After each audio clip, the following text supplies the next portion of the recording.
네, 이번 시간은 투자운용사 2과목의 3편입니다. 투자 분석 기법의 5번째 순서입니다. 상대가치평가 모형, 네, PO와 PBR 중요하죠. 그리고 이제 후반부에 EB, 에피타, EBA 네, 다 중요합니다. 시험에 잘 나오는 부분이고요. 지난 시간만큼 어렵지는 않습니다만 이번 시간도 이해를 좀 요구하는 그런 내용이기 때문에 네, 저와 함께 열심히 학습을 해 주시기를 바라겠습니다. 자, PPT로 먼저 진행을 하겠습니다. 상대가치평가 모형입니다. 상대가치평가 모형에는 PO와 PBR, PSR, 그리고 PCR, 네, EB, 에피타가 있습니다. 여기서 이제 EB, 에피타는 뒤에서 우리가 학습을 하고요.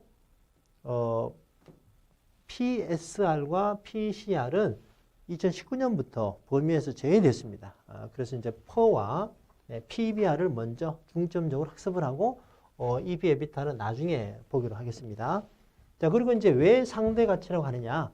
왜 상대 가치라고 하냐고 하면 그 기준이 있는 거죠. 그 기준이 뭐냐면 이제 내재 가치와 주가가 있습니다. 그러니까 산식을 보면요. 퍼는 이 산식 외우셔야 돼요. 주가 나누기 EPS, PBR은 주가 나누기 BPS. 참고로 PSR은 주가 나누기 SPS인데 이 분모가 다 내재 가치를 말합니다. 내재 가치를 말해요.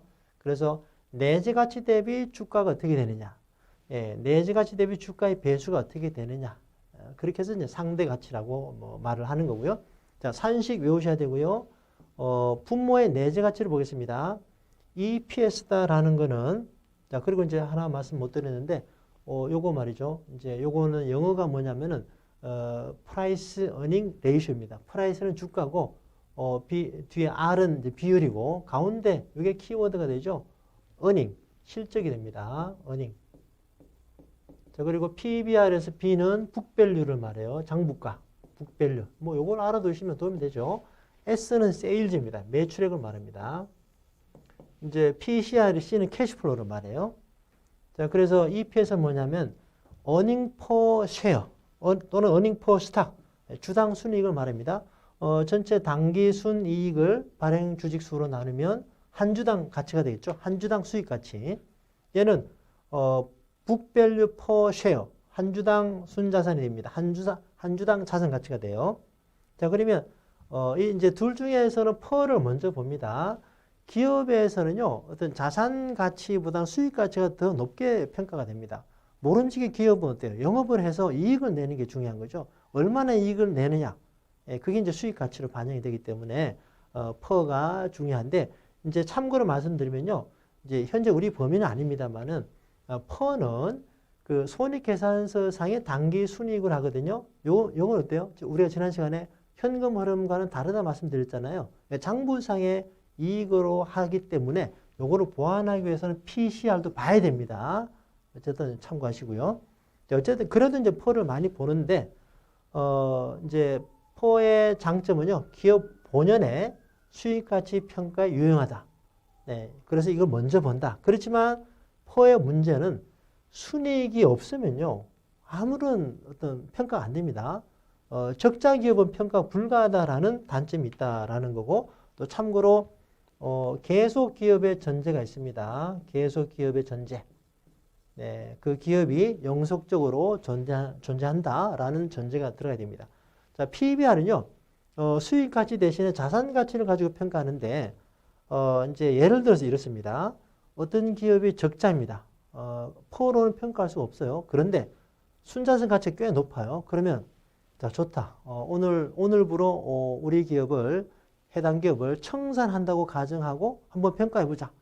예, 오늘부로 영업을 하지 않고 청산한다고 가정하고 순자산을 평가하고 그 순자산이 시가에 비해서 아주 높으면 살만한 거죠. 이렇게 평가하는 거다. 청산 가치를 평가하는 거다. 이 얘기입니다. 그렇기 때문에 계속 기업의 전제가 필요하지 않는 거거든요. 이제 그래서 적자 기업의 평가가 가능하다라는 장점이 있다라는 거죠. 그런데 어떤 고퀄리티의 어떤 소프트 회사들, NG소프트, 웹젠 이러한 게임 회사들이나 네이버나 좀 인적 자원에 대한 가치가 높은 기업들, 바이오 기업이나 이런 기업은 평가가 좀 불가하다. 이런 단점이 있고요. 자, 참고로 PSR은 적자 기업의 평가가 가능한데 이제 순이익이 나지 않는다 하더라도 매출액이 없는 기업은 없거든요. 그죠? 특히 이제 바이오 기업들은 R&D가 많이 들어가죠. R&D 투자가 많이 들어가기 때문에 초반은 뭐 거의 다 적자입니다. 대신에 이제 매출액이 어느 정도 성장한다 이러면은 유의미한 거죠. 그래서 매출액으로 평가한다. 네, 벤처기업 평가가 유용하다 이렇게 판단하시면 되고요. 이렇게 넘어가겠습니다. 이 두 개 위주로 보시면 되고요.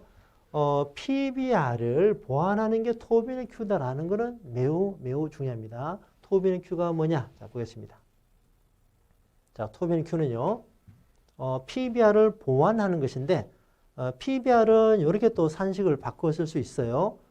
주가 나누기 BPS 맞죠? 여기다가 주식 수를 양변에 곱하게 되면은 네, 분자는 시가총액이 되죠. N을 곱하면 시가총액이 됩니다.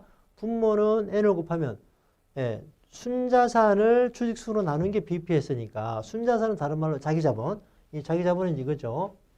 네, 자산, 네, 부채, 자본 이걸 말합니다. 순자산 또는 자기자본. 네, 자기자본 주식수로 곱하게 되면 자기자본이 되는 겁니다. 그리고 이제 기업은 어때요? 취득원가주의이기 때문에 장부가가 되는 거죠. 자, 그런데 PBR의 단점은요. 자산을 평가하되 이 장부가 기준으로 평가하는 것이기 때문에 이것이 이제 시가와의 괴리가 발생할 수 있다라는 겁니다. 네, 시가와의 괴리가 발생할 수 있다. 그죠? 뭐 오래전에 사놓은 땅이라든가 뭐 부동산의 가치가 많이 올랐을 경우는 괴리가 생기는 거죠. 자, 그래서 이 시가와의 괴리를 보완하는 것이 이런 단점이 있는데 이걸 보완하는 것이 토비는 Q다라는 겁니다. 자, 토비는 Q의 공식은 자본의 시장 가치입니다. 자본의 시장 가치는 뭐 다른 말로 시가총액이에요. 자, 그리고 분모가 다른 거죠. 분모가 순자산, 자기 자본의 대체 원가인데요. 이 대체 원가라는 거는 리얼타임으로 현재 대체를 하는 원가를 말하니까 이건 시가의 개념에 들어갑니다. 시가예요, 시가. 그래서 이제 틀린 건 뭐예요? PBR은 자기 자본, 분모의 자기 자본이 장부가 기준이고 토비는 Q는 결론적으로 시가 기준이다, 시가 기준이다라는 거죠. 그래서 어때요? 이 장부가와 시가의 괴리 문제를 보완할 수 있는 거죠.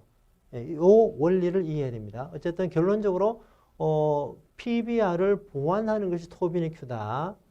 이 의미를 파악하고 자, 좀 더 중요한 건 이겁니다.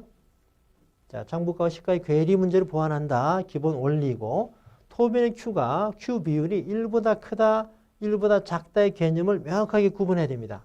자, 1보다 크면요. 좋은 거예요. 네, 경영을 잘하고 있다. 1보다 작으면 적대적 M&A의 타겟이 될 수 있다. 네, 이렇게만 외우면 재미가 없죠. 자, 원리를 설명드립니다. 뭐냐면은 자, 보세요. Q가 1보다 큰 경우를 보겠습니다. 자, 1보다 큰 경우 예를 들면은 시가총액이 100이다. 자, 그런데 자기 자본의 순자산의 대체원가, 자기 자본의 시가가 70이다라고 하겠습니다. 자, 그러면 어떻게 해석이 되나요? 이 기업은 현재 순자산의 대체원가가 70이죠. 70을 투입해서 그 기업의 가치가 100으로 됐죠. 그러니까 70을 투입해서 100 더 많은 가치를 만들어낸 거죠. 그죠? 그래서 경영을 어때요? 잘하고 있는 거죠. 경영을 잘하고 있다. 이건 효율적으로 잘하고 있다라고 볼 수가 있는 거고. 자, 반대로 이제 Q가 1보다 작다를 보겠습니다. 반대로 볼까요? 자, 순자산의 대체원가가 100이고요. 시가총액이 60이다라고 봅시다. 자, 그러면 이 경우는 말이죠. 가능하다면 60을 가지고 주식을 다 사게 되면, 그죠? 가능하다면 60으로 그 주식을 다 사서 현재 그 회사의 자산 가치가 시장에 팔면 100이다라는 거잖아. 그죠? 순자산 대체원가가 100이다. 이거니까. 그래서 가능하다면 60으로 주식을 다 사서 그 회사가 가지고 있는 자산을 다 팔면 100을 받는 거죠. 그러면 어때요? 이거는 아주 이익을 얻을 수 있기 때문에 이 주식을 사기 위해서 적대적인 M&A가 시도가 되겠죠. 그죠? 네. 우호적인 아니고 적대적으로 그죠? 지분을 많이 사서 네, 이런 시도가 있을 수 있겠죠. 그래서 이제 적대적인 M&A의 타겟이 될 수 있다라는 겁니다. 네, Q 비율이 1보다 크다 작다. 아주 중요합니다. 확실히 이해하셔야 돼요. 자, 예제를 보겠습니다.